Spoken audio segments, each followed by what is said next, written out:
নীলুকে গুলি করায় রেগে গিয়ে কাঁসা এবার পাপ্পুকে গুলি করে দিল। হ্যাঁ বন্ধুরা, এমনটা হতে চলেছে আজকের পর্বে। বিস্তারিত জানতে ভিডিওটিতে লাইক দিয়ে চ্যানেলটিকে সাবস্ক্রাইব করে পুরো ভিডিওটি তোমরা দেখতে থাকো। গল্পের শুরুতে আমরা দেখতে পারবো দীপ নীলুরা যখন বেরোতে যাবে তখনই পাপ্পু ভাই বলতে লাগলো, দাঁড়াও তোমাদেরকে বকশিস দিয়ে যাব। এদিকে ঝাঁপি মনে মনে বলতে লাগলো, আমি কি করব কিছুই তো বুঝতে পারছি না। অন্যদিকে ভয় পেয়ে যায় তখন দীপরা, আর তারপরে তাকে বকশিস দিয়ে দিলে ওরা সেখান থেকে বেরিয়ে যায়। এদিকে ঝাঁপিকে নিচে যাওয়ার জন্য ডাকতে আসে।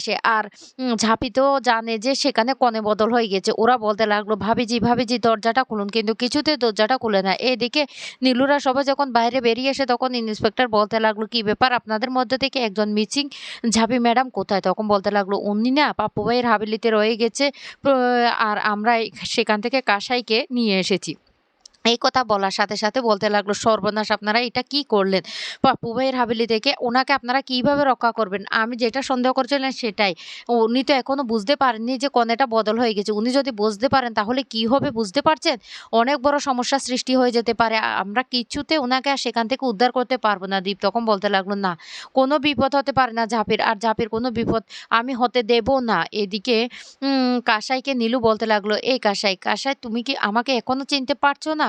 আমি তোমার নীলু, তোমার স্বামী। কিন্তু কিছুতেই কাসাই কোনো কিছু মনে করতে পারে না। এদিকে উজ্জয়িনী ম্যাম পুলিশকে ফোন করে আর বলতে লাগলো, কোথায় আছেন আপনারা? তখন পুলিশ বলতে লাগলো, এই তো ম্যাডাম আমরা আসছি। অন্যদিকে সে কাসাই ভেবে পাপ্পু ভাই নিজেই এসেছে নিচে যাওয়ার জন্য, বিয়ের সময় হয়ে গেছে। তখন ঝাঁপি তাড়াতাড়ি ফোন করে সেই দ্বীপকে আর বলতে লাগলো, তোমরা কোথায়? পুলিশ নিয়ে আসবে তো? এদিকে পুলিশরা জানিয়ে দেয় যে রাস্তায় তাদের গাড়িটা আবার পাংচার হয়ে গেছে। পে সেখানে পেরেক পোঁতা ছিল, আর গাড়ির যে টায়ারটা সেটা ফেটে গেছে। ঝুমা তখন বলতে লাগলো, গাড়ি তো আজকে কিছুতেই পৌঁছাতে পারবে না। আজকে তো পাপ্পু ভাইয়ের সাথে কাসাইয়ের বিয়ে হবে, কেউ সেটা আটকাতে পারবে না। অন্যদিকে ঝাঁপি তখন বলতে লাগলো, কি হয়েছে দীপ? আবার কি হলো? দীপ তখন বলতে লাগলো, পুলিশরা আসতে আরো কিছুক্ষণ সময় লেগে যাবে। তখন ঝাঁপি বলতে লাগলো, এবার তাহলে কি হবে? আমি কি করব? পাপ্পু ভাই স্বয়ং নিজে এসেছে আমাকে নিচে নিয়ে যাওয়ার জন্য। আর সেই মুহূর্তে তখন পাপ্পু ভাই দরজাটা খুলে ফেলে। কাসাই তাড়াতাড়ি করে তার ফোনটা লুকিয়ে ফেলে। কাসাই তখন বলতে লাগলো, আমি কি করব? এদিকে দীপ তখন বলতে লাগলো, না, আমি কিছুতেই ঝাঁপির কোনো বিপদ হতে দিতে পারি না। উজ্জয়িনী ম্যাম তখন বলতে লাগলো, পুলিশ তো আসতে কিছুক্ষণ আরো সময় আছে, ওদের গাড়িটা আবার খারাপ হয়ে গেছে। তখনই নীলু বলতে লাগলো, আমার তো মনে হচ্ছে এটা কেউ চক্রান্ত করে বারবার গাড়িটা খারাপ করে দিচ্ছে, তবে কে করছে সেটা বুঝতে পারছি না। উজ্জয়িনী ম্যাম তখন বলতে লাগলো, এবার কি হবে? এবার ঝাঁপি ম্যাডামকে আমরা কিভাবে উদ্ধার করব? দীপ তখন বলতে লাগলো, ও এমনিতে পাপ্পু ভাই নিচে নিয়ে গেছে কাসাই ভেবে ঝাঁপিকে বিয়ে করার জন্য। আমি সেটা হতে দিতে পারি না, আমাকে সেখানে যেতে হবে। তখনই উজ্জয়িনী ম্যাম বলতে লাগলো, দীপ্তার্ক বাবু, আপনি ভুল করছেন, আপনি সেখানে যাবেন না। কিন্তু দীপ কোনো কথাই শুনে না। অন্যদিকে ঘোমটা দিয়ে সেই ছদ্মবেশী ঝাঁপিকে নিচে নিয়ে চলে আসে। আর দূর থেকে ইনকা তখন দেখে বলতে লাগলো, কাসাইয়ের বিয়ে তো আজকে ঝাঁপিরা আটকাতে পারবে না। আমি যেটা সন্দেহ করেছিলাম ঝাঁপিরা এখনো এখানে এসে পৌঁছয়নি।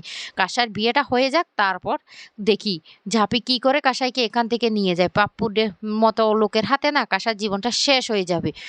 আর আমাকে না এখানে আর রিস্ক নেওয়া যাবে না। আর ঝাঁপিরা যদি একবার আমাকে ছদ্মবেশে দেখে ফেলে না, ওরা আমাকে চিনে ফেলবে। এইদিকে বিয়ে সম্পন্ন হয়ে যাওয়ার পর সিঁদুরদানের সময় হয়ে গেছে। ঝাঁপি তখন বলতে লাগলো, আমি কি করব? মাছাড়া লক্ষ্মী, তুমি আমাকে বলো, বলো ওই লোকটাকে আমাকে বিয়ে করতে হবে শেষ পর্যন্ত? না, আমি কিছুতে ওই লোকটাকে বিয়ে করতে পারবো না। এদিকে তো ইনকা আড়াল থেকে সবটা দেখতে থাকে আর খুশি হতে থাকে, আর বলতে লাগলো, কাসাই, এবার এবার দেখ কি হয়। আমার সাথে তোরা পাক্কা নিয়েছিলি না, আর এখন দেখ তোদের অবস্থাটা আমি কি করি।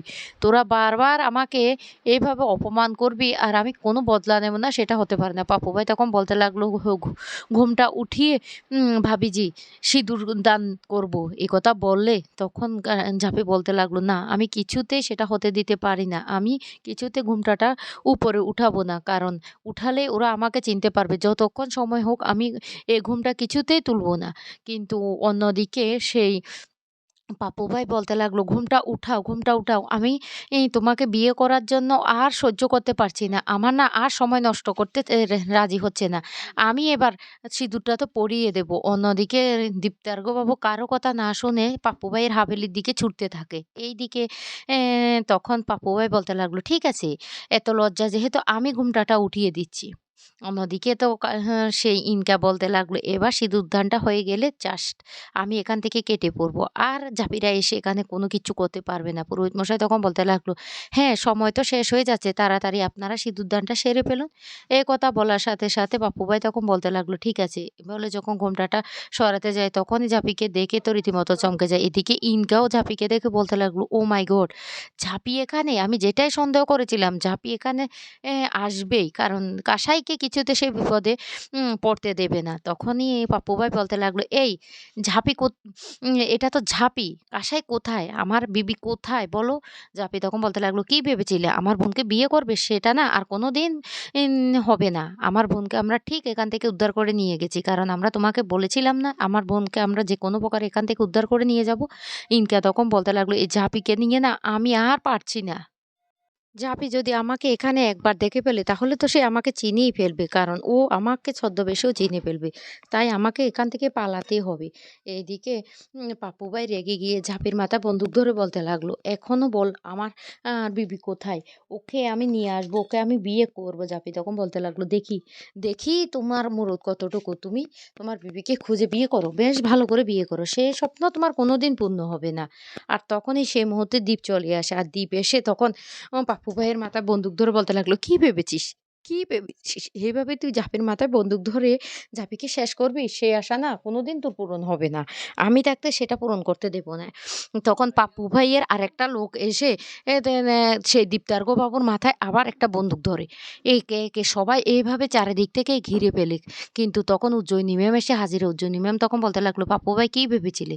কি ভেবেছিলে? এভাবে তুমি ঝাঁপি কে মেরে ফেলবে? সেটা তো হতে পারে না। আমরা থাকতে আমি ১, ২, ৩ বলার সাথে, সাথে সবাই বন্দুক ফেলে দাও। না হলে কিন্তু এর ফলটা খুব খারাপ হয়ে যাবে।" আর তখনই পাপ্পু ভাইয়ের হাভেলিতে থাকা সমস্ত লোকজন তাদের যত ছুরি, কাঁচা যে এগুলি ছিল সমস্ত কিছু নিয়ে তাদেরকে ঘিরে ফেলে। পাপ্পু ভাই তখন হাসতে থাকে আর বলতে লাগলো, "কি ভেবেছিস তোরা? পাপ্পু ভাইয়ের হাভেলি থেকে তোরা বাঁচতে পারবি? কিছুতেই বাঁচতে পারবি না। এবার দেখ তোদের সবাইকে একে, একে আমি কি করে শেষ করে ফেলি।" আর তখন দীপ বলতে লাগলো, "এবার আমরা কি করব? কি করে এখান থেকে বা বা বেঁচে ফিরবো?"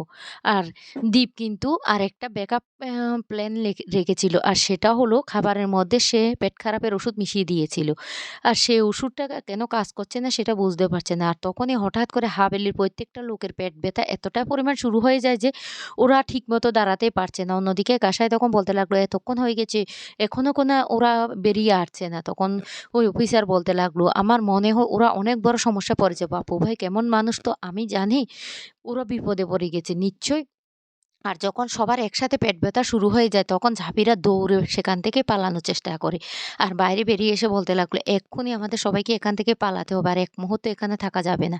এই বলে যখন সবাই পালাতে যাবে তখনই পাপ্পু ভাই পিছন থেকে এসে কাসাইয়ের মাথায় বন্দুক ধরে বলতে লাগলো, "ওকে তো আমি কিছুতেই নিয়ে যেতে দেব না। ওকে আমি বিয়ে করবই করব।" তখন ভয় পেয়ে যায় সবাই। আর তখনই বাধা দিতে আসে নীলু। নীলু তখন বলতে লাগলো, "ও আমার বিয়ে করাবো। ওকে তুমি কিছুতে বিয়ে করতে পারো না। আমাদের ৭ জন্মের সম্পর্ক। আমি ওকে বিয়ে করেছি।" আর এই বলে বাধা দিতে আসলে পাপ্পু ভাই তখন সবার সামনে গুলি করে দেয় সেই নীলুকে। আর নীলু মাটিতে লুটিয়ে পড়ে। আর সাথে, সাথে তখন কাসাইয়েরও স্মৃতি ফিরে আসে। কাসাই তখন নীলু বলে চিৎকার করে উঠে। কিন্তু পাপ্পু তখন বলতে লাগলো, "আমাকে বিয়ে করতেই হবে তোমাকে।" তখন কাসাই পাপ্পুর হাত থেকে বন্দুকটা কেড়ে নিয়ে পাপ্পু ভাইকে গুলি করে দেয়।